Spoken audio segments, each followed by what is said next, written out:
புதுச்சேரியில் திமுக காங்கிரஸ் கூட்டணி தொடர்பாக எப்போ பேச்சுவார்த்தை தொடங்கும்?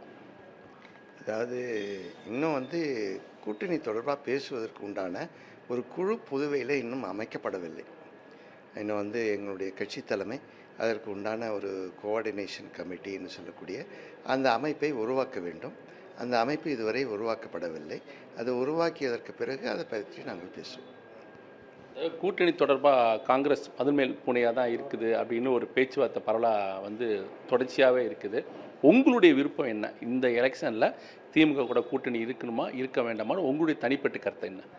இதில் கூட்டணியை பொறுத்தவரை தனிப்பட்ட கருத்துன்னு எதுவுமே கிடையாது. கட்சியினுடைய கருத்து தான்.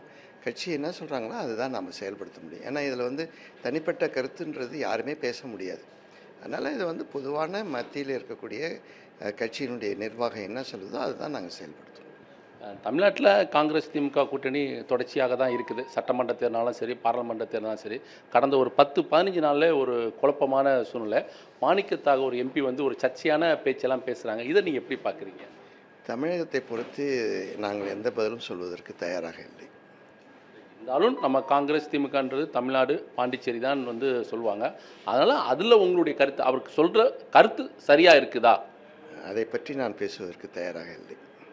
தமிழக முதல்வர் ஸ்டாலின் திட்டவட்டமாக ஆட்சியில் பங்கு என்பது கிடையாதுன்னு சொல்லிட்டாங்க. அப்படி பார்க்கும்போது புதுச்சேரியில் நேற்று முன்னாள் முதல்வர் நாராயணசாமி பேசும்போது தமிழகத்தில் காங்கிரஸுக்கு பங்கு கொடுத்தீங்கன்னா பாண்டிச்சேரியிலையும் நாங்கள் ஆட்சிக்கு வந்தால் திமுகவுக்கு பங்கு கொடுப்போம்னு சொல்லியிருக்காங்க. இது ஒரு முரண்பாடாக தெரியலையா? அதாவது இதெல்லாம் மத்தியில் இருக்கக்கூடிய காங்கிரஸ் நிர்வாகம் தான் அதுக்கு முடிவு செய்யும்.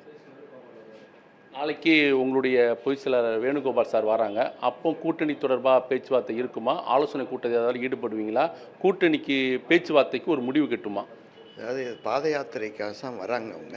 வேறு எந்த விதமான நிகழ்வும் இங்கே புதுவையில் இல்லை. இப்போ தொடர்ச்சியாகவே பிரவீன் சக்கரவர்த்தி, மாணிக்க தாகூர் இவங்களாம் தொடர்ச்சியாகவே கூட்டணியை பற்றி விமர்சனம் பண்ணி வராங்க. ஆனால் கட்சி மேலிடம் எதுவுமே பார்க்காம அப்படியே அமைதியாக இருக்க, இதை நீங்கள் எப்படி எடுத்துக்கிறீங்க, எப்படி பார்க்குறீங்க? இது கட்சியின் மேலிடத்தில் தான் கேட்கணும்.